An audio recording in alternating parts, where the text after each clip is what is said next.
All right, this leads us to our fourth intermolecular force.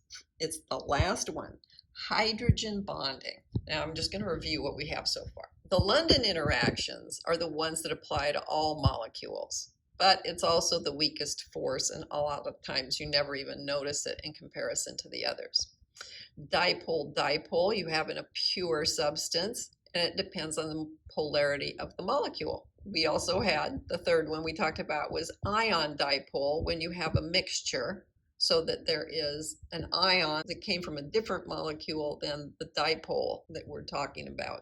But there is one other thing called the hydrogen bonding, and it's very specific.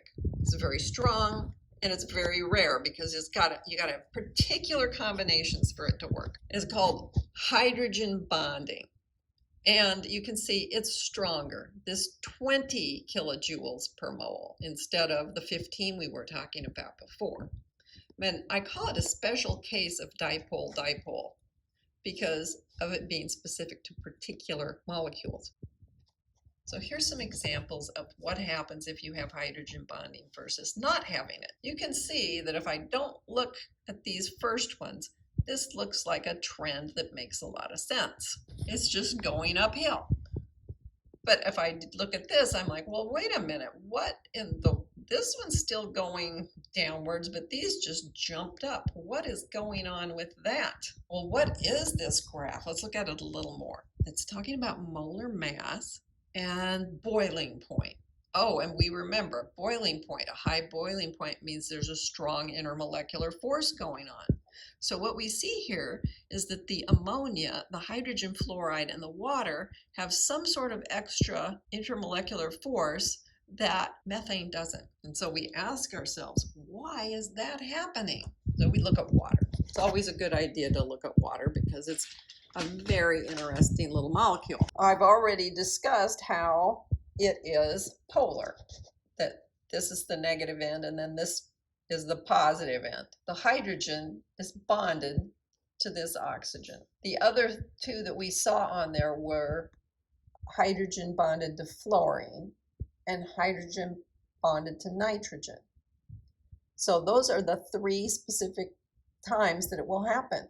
If you have these very strongly electronegative atoms, nitrogen, oxygen, and fluorine, you can form what are called bridging hydrogen bonds. The hydrogen is attached to this oxygen. So it sure finds that negative end of the oxygen extremely interesting. So it's as if there's a partial kind of a bond here. And this is a hydrogen bond in some pure water, so it's not interacting with other ions. We're just talking about interacting with the pure liquid. So how do we line this up? We say there's temporary partial charges that are responsible for London dispersion forces, and that's the weakest because they're temporary and they're partial. Then we went to permanent partial charges. That was the dipole-dipole. It's always in existence, it's permanent, but it's still partial charges. And then we can talk about ion dipole because the ion has full charges, not partial charges, and the dipole has the partial charge, but it is permanent. And then we come up to this where the hydrogen itself has almost a full charge on it because of the big tendency for all of the electrons to be held here in this bonding area and not many outside. And hydrogen is tiny, so it lets it get very close to something else. That's why it's so strong. But it is essentially a dipole-dipole. It's just that it's kind of supercharged because of the fact of the smallness here. Remember, r squared was in the denominator, and it's nearly a full charge because it doesn't have much shielding because the electrons tend to be in this area and not outside. So here are the three that we were talking about as far as how these hydrogen bonds would form. Here we have a hydrogen with a fluorine, right? And the hydrogen will be highly attracted to one of the lone pairs on the neighboring fluorine. So we can look at it in just terms of Lewis structures and think of it that way. And so there's a hydrogen bond that forms there. Hydrogen on oxygen we did on the previous page, but you can see if we do it in the Lewis structure, you can see the hydrogen would be attracted to a lone pair on a neighboring water molecule on the oxygen. And lastly, we have the ammonia. So the ammonia has hydrogens on it, right? And that hydrogen is strongly attracted to that lone pair on the neighboring ammonia atom. One thing that is really important about this is that the hydrogen bonding is part of the reason why the DNA will form that spiral that you always see. The hydroxyl groups are a functional group that has OH. OH as a functional group is always going to have lone pairs on the oxygen.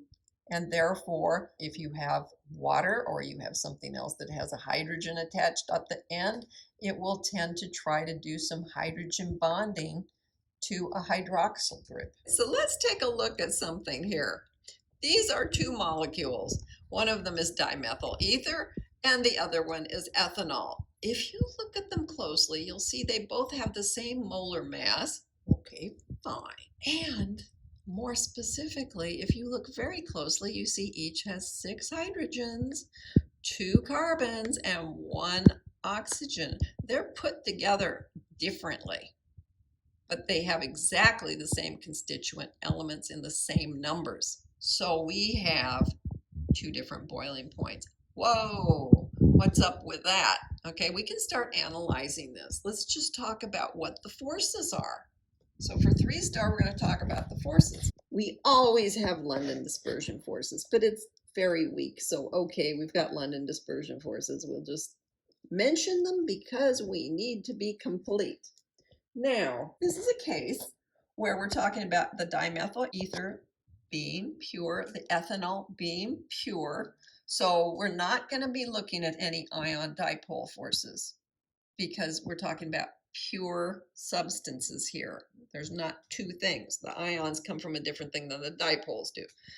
But we can see there are dipoles because I see red here and kind of green here, right? So they both have dipoles. So they both have dipole, which I like to say dip, because if it sounds silly, you'll remember it better. All right, so we're going to have that in both of these molecules. Now, what about the hydrogen bonding? Let's go look at them closely. There's a hydrogen, it's attached to carbon. In fact, all of these are attached to a carbon. So are all of these. This molecule is incapable of doing hydrogen bonding because the hydrogen is not bound to nitrogen, oxygen, or fluorine. So this has no hydrogen bonding. Over here, I look and it's like, yeah, that's attached to carbon. These hydrogens are attached to carbon. But wait, here's a hydrogen that is attached to an oxygen. So it can be used for hydrogen bonding, and it would approach a lone pair on another oxygen on another molecule of ethanol and be highly attracted to that spot. And that is why the ethanol has a much higher boiling point than the dimethyl ether. It has hydrogen bonding. Only the ethanol has hydrogen bonding, and that explains why it has a higher boiling point.